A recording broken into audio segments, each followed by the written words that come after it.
और दोस्तों अगर आप कोई प्रॉपर्टी ऐसी परचेज़ कर रहे हैं जो कि अभी अंडर कंस्ट्रक्शन स्टेज में है साथियों, 2 साल में 3 साल में पोज़ीशन मिलेगा, तो उसका प्रॉपर्टी इंश्योरेंस दोस्तों आपको अभी नहीं करना होता है, क्योंकि वो लायबिलिटी आती है बिल्डर की अभी जब तक प्रॉपर्टी आपको हैंडओवर नहीं होती है। जब आपको प्रॉपर्टी हैंडओवर हो जाएगी दोस्तों, तब आपको प्रॉपर्टी इंश्योरेंस कराना होता है। दोस्तों ऐसी स्थिति में बैंक क्या करता है आपको जब आपकी रजिस्ट्री बैंक में जमा हो जाती है, तो बैंक क्या करता है कि आपको एक लेटर भेजता है जिसमें प्रॉपर्टी इंश्योरेंस के बारे में सारी जानकारी दी होती है।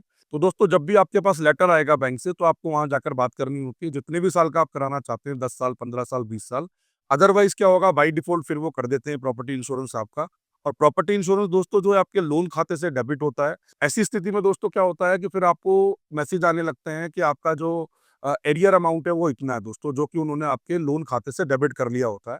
तो इस चीज़ का ज़रूर ध्यान रखें, जब भी आपके पास लेटर आए दोस्तों तो आप जाके बैंक में बात करें। तो टेन्योर आप सिलेक्ट कर सकते हैं अपने अकॉर्डिंगली 10 साल, 15 साल, 20 साल जो भी है। मैक्सिमम टेन्योर जो है प्रॉपर्टी इंश्योरेंस में दोस्तों वो 20 साल रहता है, तो आप 20 साल तक का भी ले सकते हैं। बाकी डिपेंड करता है जो आपको ठीक लगे आप वो वाला ले सकते हैं साथ ही। एक चीज़ का ज़रूर ध्यान रखें, जब पैसा आपके लोन खाते से डेबिट हो जाता है तो आपको मैसेजेस आने शुरू हो जाते हैं कि इतने से आपका पैसा ड्यू चल रहा है या ओवरड्यू चल रहा है।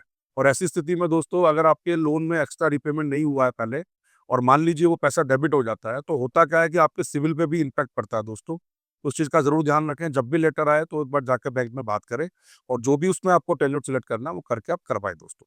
और दोस्तों प्रॉपर्टी इंश्योरेंस जो है बेसिकली जैसा मैंने बताया आपको कि आपकी जो स्ट्रक्चर की कॉस्ट है, कंस्ट्रक्शन कॉस्ट को कवर करता है दोस्तों। उसको रिकंस्ट्रक्ट करने में आपको हेल्प करता है अगर कोई ऐसी स्थिति बनती है। तो इंश्योरेंस के माध्यम से दोस्तों आपको क्लेम के द्वारा वो पैसा मिल जाता है।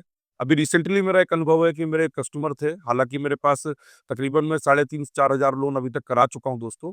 बट एक कस्टमर के साथ ही ऐसा इंसिडेंट हुआ दोस्तों, जिनका मेरे पास कॉल आया कि दीपावली पे उनके यहाँ आग लग गई है दोस्तों। और जब मैंने उनको एसबीआई जर्नल की टीम से कनेक्ट करवाया, उसके बाद मैं भूल चुका था पूरा, बट मेरे को फिर थोड़े दिनों बाद याद आया तो मैंने उनसे बात की दोस्तों।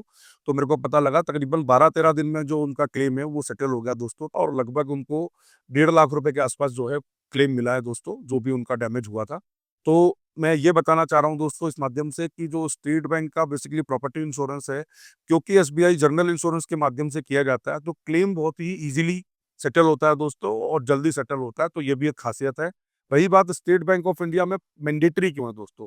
तो देखिए मैंडेटरी दोस्तों इसलिए है कि जो एसेट है बैंक का, जिस पे बैंक ने लोन लिया है, तो बैंक ये चाहता है कि वो एसेट अगर किसी वजह से मान लीजिए कोलैप्स कर जाए, तो कस्टमर बोलेगा जी मेरे पास तो आज की डेट में घर भी नहीं है, मैं इंस्टॉलमेंट आपको कैसे दूँ?